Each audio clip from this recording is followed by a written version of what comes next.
So mutton కర్రీకి ఏమేం కావాలో చూపిస్తాను. మటన్ ఫ్రెష్ గా తెచ్చుకున్న మటన్ కేజీ మటన్ అన్నమాట. పసుపు, కారం,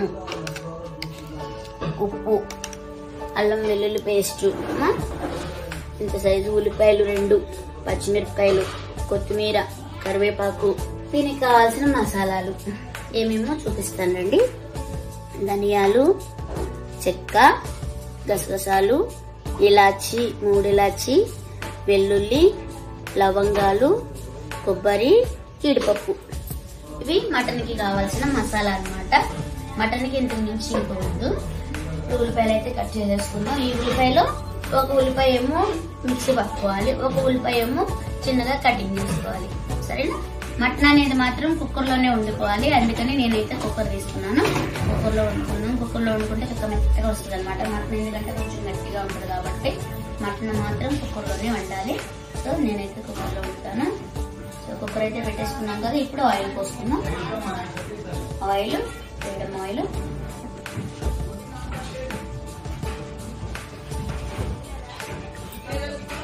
సో ఆయిల్ అయితే చూసారా ఎలా వీటెక్కిందో. ఇలా ఆయిల్ అనేది ఎప్పుడు వీటెక్కాలన్నమాట. సో చెప్పాను కదా, ఒక ఉల్లిపాయ ఏమో కటింగ్ చేసుకోవాలి, ఒక ఉల్లిపాయ అంతేమో ఇలా కచ్చపిచ్చగా మిక్సీ పట్టుకోవాలి. సో ఇప్పుడు అందులోగా పచ్చిమిరపకాయలు వేద్దాం.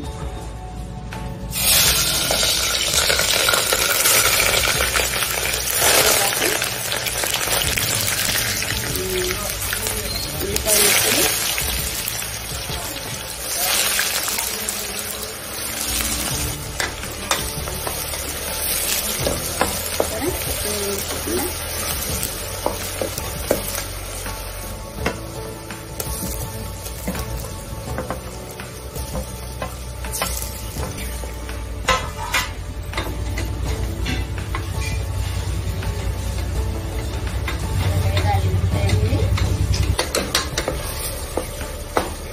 వంటలు వండి పెడుతుంటే ఎంత వంటలు వండుతుంటేనే అదేంటో మనకు తెలియదు.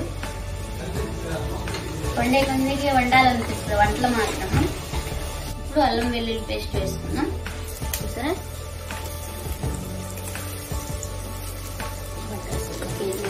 కేజీ కదా. మటన్కి మాత్రం కొంచెం అల్లం వెల్లుల్లి పేస్ట్ పట్టింది, ఎందుకంటే అది పురుగు పదార్థం కదా. కొంచెం అల్లం వెల్లుల్లి పేస్ట్ చేసినాక ఇప్పుడు కొద్దిగా పసుపు, ఉప్పు వేసుకుందాం. పసుపు 2 స్పూన్లు వేసాను. తర్వాత చూసి వేసుకున్నాం.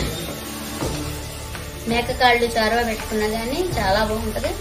మనకు కూడా హెల్త్ కూడా చాలా మంచిది. మా మామయ్య గారు అయితే ఏది తెచ్చినా కానీ ఒప్పుకొని తిన్నా కానీ మటన్ కాళ్ళు తింటే చాలా మంచిదని ఎక్కువ మటన్ కాళ్ళే ఎక్కువ తినమని చెప్తారు. సో పెద్దవాళ్ళు ఏది చెప్పినా వాళ్ళకి అన్నీ తెలుస్తాయి. వాళ్ళన్నీ అన్నీ చేస్తున్నారు కాబట్టి ఒక్కొక్కళ్ళైతే వాళ్ళ అనుభవానికి ఉండదు మన వయసుకి. సో వాళ్ళన్నీ ఏది మంచి ఏది చెడు వాళ్ళన్నీ అనుభవించున్నారు కాబట్టి వాళ్ళకి అన్ని తెలుస్తాయి. కాబట్టి అందుకే పెద్దవాళ్ళ మాట వినాలి అని చెప్పేది. మా అత్తగారు మామగారు అయితే కాళ్ళు తింటే మాత్రం చాలా మంచిది అన్నారు. మేక కాళ్ళు మన ఎముకల్లో గట్టిదనం వస్తుందంట, జిగురు అనేది వస్తుందంట అని చెప్పి ట్యాబ్లెట్లు అయ్యి ఊపికూడదు. చక్కగా ఆరోగ్యానికి బలమైన ఆహారం తినాలి. అంటే పోషక విలువలతో కలిగిన ఆహారం తింటే మన ఆరోగ్యానికి కూడా మంచిదట. సో డైలీ కూడా జ్యూస్ కానీ ఫ్రూట్స్ కానీ ఏదో ఒక ఫ్రూట్ కానీ జ్యూస్ కానీ మాత్రం ఎవరైనా సరే తినాలి, తాగాలి. మన ఆరోగ్యాన్ని మనమే పెంచుకోవాలి అంటే కూడా అది కూడా మన చేతుల్లోనే ఉంది. సో మన ఆరోగ్యాన్ని మనం కాపాడుకోవాలంటే మంచి ఆహారం తినాలి.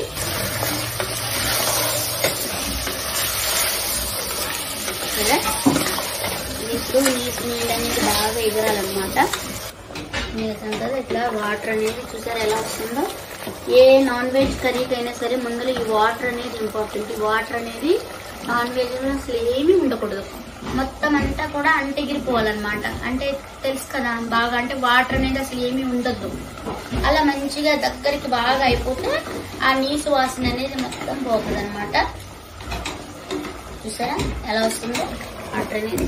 మనం వేసి ఇప్పుడు ఖచ్చితంగా 15 నిమిషాలు అవుతుంది. 15 నిమిషాలకి చూసారా ఇది చక్కగా ఎలా వచ్చేస్తుంది. ఇది ఉల్లిపాయను ఇది ఏంటంటే సగం ఏమో కట్టింగ్ చేసుకోవాలి, సగం ఏమో కచ్చపిచ్చగా పట్టుకోవాలి. అప్పుడు ఏమైందంటే గ్రేవీ అనేది మనకి చిక్కగా మంచిగా అంటే గ్రేవీ అనేది కనబడుతుంది అనమాట. అచ్చంగా ఉల్లిపాయ వేస్తే ఏమైందంటే ఆ గ్రేవీ అనేది మనకి అంతగా కనబడదు, ముక్కగా ఉంటాయి. అదే పేస్ట్ కొంచెం అది కొంచెం వేస్తే రెండింటికి చక్కగా బాగుంటుంది అనమాట. కొన్ని చెప్పడం రాదు, ఎలా చెప్పినా కొద్దిగా అర్థం చేసుకోండి సరేనా. ఏమన్నా తప్పగా ఏమన్నా ఇదిగా అంటే కనుక సారీయే, కొంచెం అలవాటు చేసుకునేదాకా ఎలా భరించండి. చేయటం అయితే వచ్చు కానీ ఎలా ఎక్స్ప్లెయిన్ చేయాలో ఇంకా అన్ని తెలీదు. అన్ని తెలుస్తూ ఎలా ఇది ఏంటని, కానీ బయటికి ఎలా చెప్పాలి ఏంటనేది ఇంకా ఇక కొంచెం నేర్చుకున్నాక ఇంకా బాగా చెప్తాను. ఆయిల్ అనేది అలా మొత్తం తేలిపోవాలి, చూసారా. ఆయిల్ అనేది మొత్తం ఇలా తేలిపోయిందో, అలా తేలిపోతే మనకి కూర అనేది కొంచెం ఇదైనట్టు. ఇప్పుడు మనకి ఇలా ఆయిల్ అనేది తేలినాక అప్పుడు దీంట్లోకి వేసే ఐటమ్స్ అన్ని వేసుకోవాలి. ఆయిల్ అయితే తేలిపోయింది. ఇప్పుడు మనం దీంట్లో కావాల్సినవి వేసుకుంటున్నాం. ఫస్ట్ కారం, ఆల్రెడీ మనం పచ్చిమిరపకాయలు వేసాం కాబట్టి కారం. ఇది చిన్న స్పూనే చూసారు కదా, అయినా నేను 3 స్పూన్లు వేస్తున్నా. కొంచెం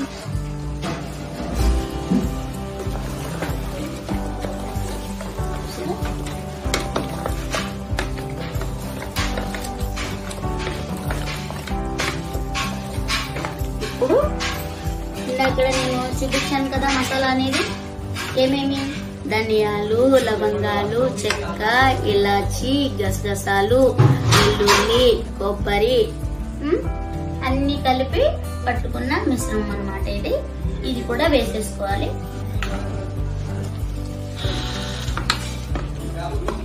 కొంచెం కొవ్వు పదార్థం కాబట్టి మసాలా అనేది కొంచెం ఎక్కువ పడుతుంది.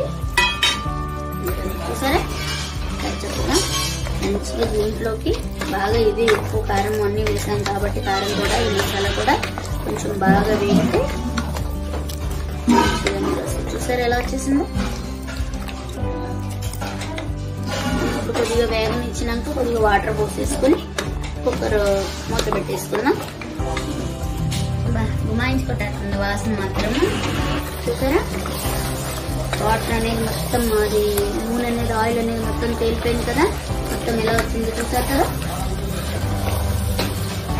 అంటే ఇప్పుడు వాటర్ పోసేసుకొని మూత పెట్టేసుకున్నాం. ముక్క మునిగేంత వరకు పోసుకున్నాం. ఇది కొంచెం ఉడికేటప్పటికి ఇంకా కొద్దిగా దగ్గరకు అవుతుంది, సరిపోతుంది. ఓకే, వాటర్ ఉన్నా కర్రీ అనేది టేస్ట్ అనిపించింది అనమాట. ఇప్పుడు ఒక్కసారి మనం టేస్ట్ చేస్తున్నాం.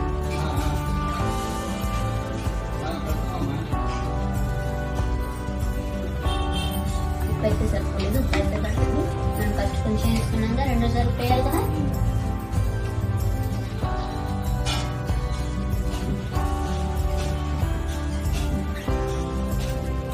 తక్కువైనా తినొచ్చు కానీ ఎక్కువైతే తినలేము కాబట్టి మనము ఉప్పు అనేది సరిపడగా వేసుకోవాలి. ఒకవేళ సరిపోలేదంటే మాత్రము మనము కొంచెం వేసుకునైనా తినేటప్పుడైనా కలుపుకునైనా తినొచ్చు కాబట్టి కొంచెం ఉప్పు అనేది తక్కువ వేసుకోవాలి. బాగా ఉప్పు ఎక్కువైతే మనం దానికి కూడా ఏం చేయాలంటే ఉప్పు ఎక్కువ ఒకసారి జరుగుతూ ఉంటాయి, ఉప్పు ఎక్కువ అవటము, మాడుతూ ఉంటాము. మాకు కూడా ఇంట్లో ఒకసారి అయితే ఫైటింగ్లు కూడా జరుగుతాయి ఉప్పు కారాల దగ్గర మాడిపోయినా గానీ అట్లా ఒక్కోసారి ఎంత లావు వాళ్ళకైనా సరే జరుగుతూ ఉంటాయి. సో అప్పుడైతే వెళ్ళి పీకి పందిరేసేస్తారు మా ఆయన అయితే. అందుకని ఉప్పు కారాలు వేసే దగ్గర మాత్రము, వంటలు చేసే దగ్గర కూడా ఏ ఫోను మాట్లాడను, ఎవరితోని మాట్లాడను. ఓన్లీ వంటలు స్టార్టింగ్ అయిన కాడి నుంచి అయ్యేదాకా ఎవరితో మాట్లాడేది ఉండదు. ఓన్లీ కాన్సంట్రేషన్ మొత్తం వంటల మీదే ఉండాలి. అయిపోయింది. ఇప్పుడు దీనికి కొత్తిమీర వేసుకుని కొంచెం వేసుకున్నాం. మనం కొత్తిమీర కూడా వేసుకున్నాం.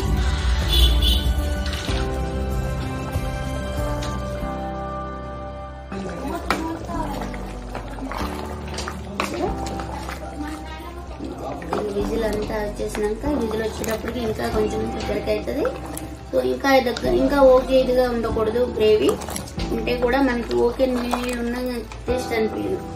దగ్గరకు ఉంటేనే అన్నం కూడా రైస్ కొంచెం అన్నం బాగా కలుస్తుంది. ముందలా మనకి ఎక్కువ చారున టేస్ట్ ఉంటుంది కాబట్టి దగ్గరకు ఉంటేనే టేస్ట్ అనేది బాగుంటుంది. వాటర్ వాటర్ ఉంటే టేస్ట్ ఉండదు అనిపించదు. ఇట్లా 3 విజిల్లు 4 విజిల్లు వచ్చినా పర్వాలేదు.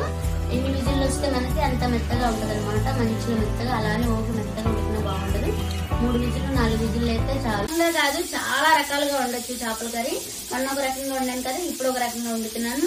దానికి కావాల్సిన పదార్థాలు ఏమేమో చూపిస్తాను. వచ్చేది ఉల్లిపాయ, పచ్చిమిరపకాయ, కొంచెం కచ్చాపిచ్చా పెట్టుకున్న పేస్టు, కరివేపాకు, కొత్తిమీర, ఉప్పు, పసుపు, కారం, అల్లం వెల్లుల్లి పేస్టు, గరం మసాలా అన్నమాట. ఆ మసాలాలు ఏమేమి అనేది కూడా మీకు ఇప్పుడే చూపిస్తాను. ఒక నిమిషం. ధనియాలు, లవంగాలు, చెక్క, గసగసాలు, ఇలాచి, జీలకర్ర, వెల్లుల్లిపాయలు, ఇవన్నీ కలిపి మిక్సీ పట్టుకోవాలి. అసలు అయినా చూపించలేదు. చేప ముక్కలు కేజీ అన్నమాట ఇవి.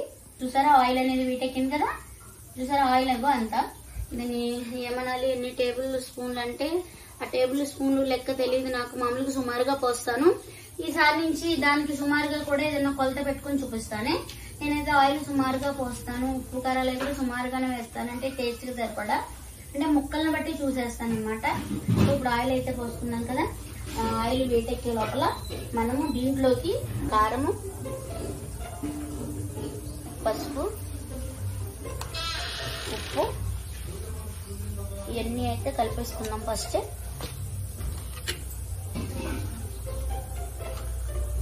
ఇది బాగా కలిపేసుకుని ఇలా పెట్టేసుకుని అది ఏగే లోపల కొంచెం, కాకపోతే ఇంకా కొంచెం ముందులే పెట్టుకోవాలి. నాకు కొంచెం వంటలు అవి ఇవి అంటే కొంచెం కష్టమవుతుంది. సో ఏదన్నా కొద్దిగా నాకు కూడా కొంచెం ఇంకా ఏదన్నా ఇది అవ్వాలంటే కొంచెం టైం పడుతుంది. వేరే రూమ్ చూస్తున్నాము దొరుకుతుందేమోనని. ఇల్లేమో చిన్నగా అయిపోయింది. ఇలా ఉప్పు కారము అన్ని పట్టించేసుకుని మనం కనీసం ఒక అరగంటన్నా పెట్టుకుంటే బాగా మంచిగా ముక్కలు పట్టింది అనమాట. ఒక అరగంటన్నా గిన్నెలు పెట్టుకోవాలి. చూసారా, ఇది చింతపండు ఏమో ముందరగానే నానబెట్టుకుని చక్కగా మెత్తగా నానితే బాగా గుజ్జు వస్తుంది. సో చింతపండు దీనికేమో ఒక ఇంత అనమాట చింతపండు. ఇంత నేనైతే ముందరగానే నానబెట్టేసుకున్నాను. దాన్ని ఏమంటారు, నిమ్మకాయ సైజు ఎంత అంటే సరిపోదు, పెద్ద నిమ్మకాయ సైజు ఎంత అయినా సరిపోదు. చింతపండు గుజ్జు ఇంత ఉండాలి. చేపల కూరకి మంచిగా ఉంటేనే బాగుంటది. సో ఇంత చింతపండు అయితే పట్టింది అనమాట. ఇది చిన్న నిమ్మకాయ, పెద్ద ఇంత సైజు నిమ్మకాయ ఉండదు అసలు. సో ఇంత చింతపండు అయితే నేను నానబెట్టుకున్నాను. దీంట్లోకి నేను కొంచెము, చాలా మంది ఏమంటున్నారంటే ఆవాలు వేస్తారా, జీలకర్ర వేస్తారా, మెంతులు వేస్తారా అంటున్నారు. సో ఆవాలు కొద్దిగా, ఆవాలు వేసినా వేసిపోయినా మెంతులు జీలకర్ర మాత్రం కంపల్సరీ వేయాలి. సో మెంతులు అయితే ఇప్పుడు ఇంట్లో లేవు, అంటే నేను మెంతులు వేయలేదు. జీలకర్ర ఆల్రెడీ జీలకర్ర వేసాను. మెంతులు చేపల కూరకు మాత్రము ఎట్టి పరిస్థితుల్లో కొన్ని మెంతులు ఉండాలి, 4 మెంతులన్నా ఉండాలి చేపల కూరకు మాత్రము. ఒక్కొక్కరు ఒక్కొక్క స్టైల్లో ఉంటారు కాబట్టి ఎవరిష్టం వాళ్ళది. నేనైతే మాత్రము ఖచ్చితంగా మెంతులు జీలకర్ర అయితే ఖచ్చితంగా వేస్తాను. మెంతులు లేవు కాబట్టి వాడి మెంతులు వేయట్లేదు. ఎంత ఊరిని 4 గింజలు మెంతులు వేస్తే చాలు, అంటే టేస్ట్ అనేది కొంచెం మంచిగా వస్తుంది అనమాట చేపల కూరకి. వేగినాక అల్లం వెల్లుల్లి పేస్ట్ వేసుకోవాలి. ఇది కొంచెం బాగా మంచిగా వేగాలి. అల్లం వెల్లుల్లి పేస్ట్ ముక్కలకు కూడా పట్టించేయచ్చు, కాకపోతే ఇట్లా వేగితే ఇంకా బాగుంటది.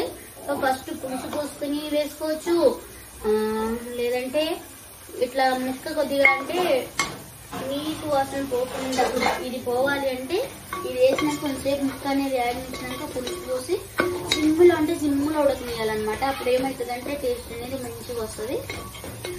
ఇది అనేది ఇప్పుడు దీంట్లోకి ఉప్పు పసుపు వేసుకున్నా. చూసారా, పసుపు,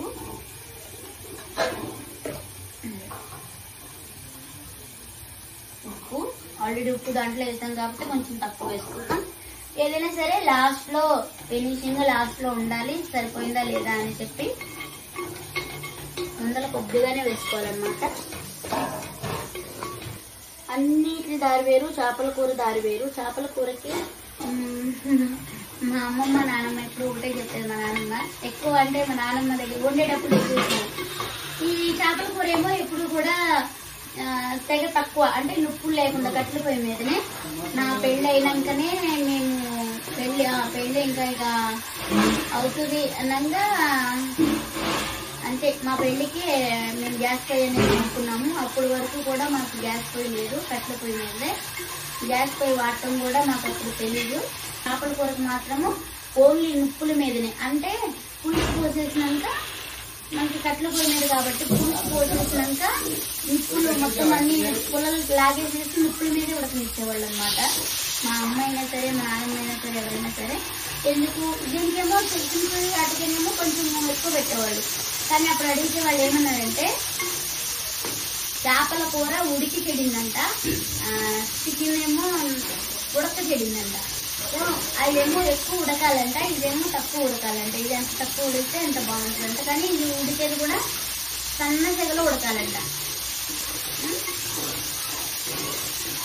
సో నాకైతే ఏమీ పెద్దగా తెలియదు. కాకపోతే నాకు పెద్దవాళ్ళు చెప్పింది, ఆ పెద్దవాళ్ళు చెప్పింది నేను అన్నీ ఫాలో అవుతాను కాబట్టి ఇవన్నీ కూడా నాకు ఇవన్నీ సాధ్యం అవుతున్నాయి.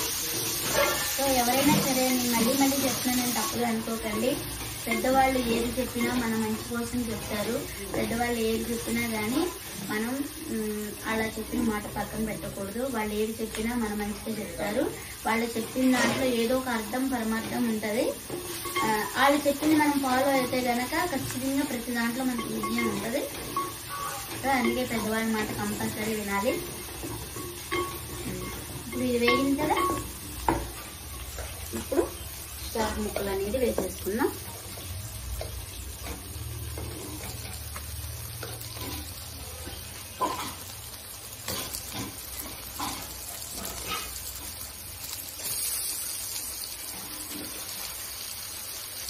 ఇప్పుడు చేపల కూర ఏంటంటే ఇప్పుడు ఈ ముక్క అనేది చక్కగా తిప్పుకోవాలి. ఇది అనేది చక్కగా ఇలా బిరుస్తుగా రావాలి.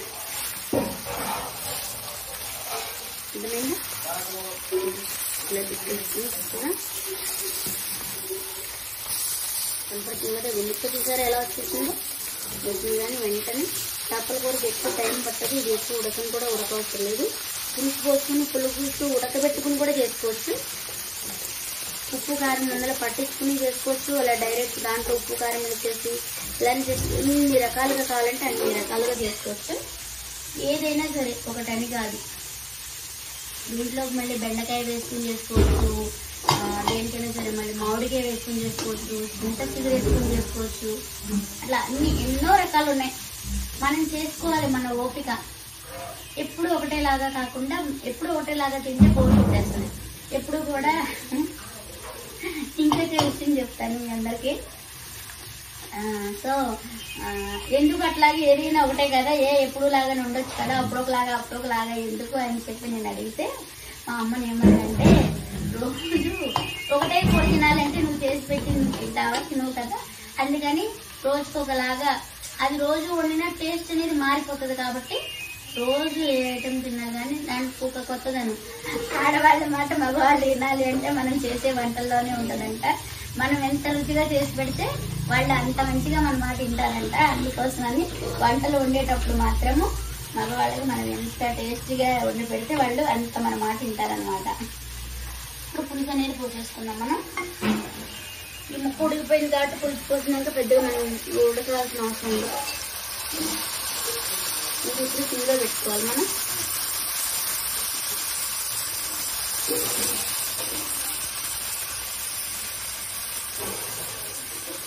సో మనం పట్టుకున్న మసాలా కూడా వేసేసుకున్నాం. వేసేసుకుని చక్కగా పులుసు అనేది కూడా పోసేసుకున్నాం.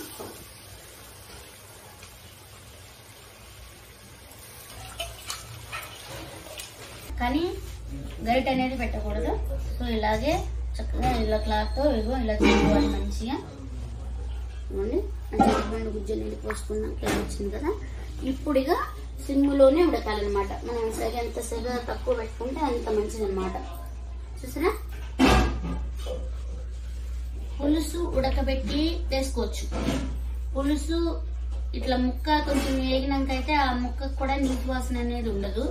డైరెక్ట్ వేసేస్తే ఏమవుతుందంటే కొంచెం నీస్ అనేది ఏమన్నా ఉన్నా గానీ దాంట్లో ఎదుగా ఉంటది. లేదు అన్ని కలాయి పెట్టేనా, అది కూడా ఒక మీకు చూపిస్తాను. అన్ని కలాయి పెట్టే చేపలు వేరుగా ఉంటాయి, ఇలా ఉండే చేపలు వేరుగా ఉంటాయి, పులుసులో ఉడకబెట్టి ముక్కలు వేసే చేపలు వేరుగా ఉంటాయి. అంటే ఒక్కొక్క ముక్కను బట్టి మనం వండుకునే ఇది అనేది ఉంటది. ఇదేమో ఇట్లా వండుకోవాలి.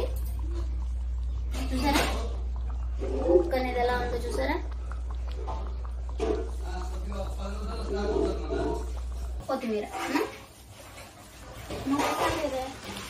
ఏటా ఇది వేసాం కదా, కొత్తిమీర వేసాం కదా. చూసారా ఎంత దగ్గరకు వచ్చిందో, చూసారా ఎలా వచ్చేసిందో. ఇంతే సన్న సెగలో చక్కగా ఉడకాలి, ఇలా చిక్కగా ఉండాలి. గ్రేవీ కూడా ఓకే, చారు చారు ఉండకూడదు, ఇలాగే ఉండాలి. సో అయిపోయింది.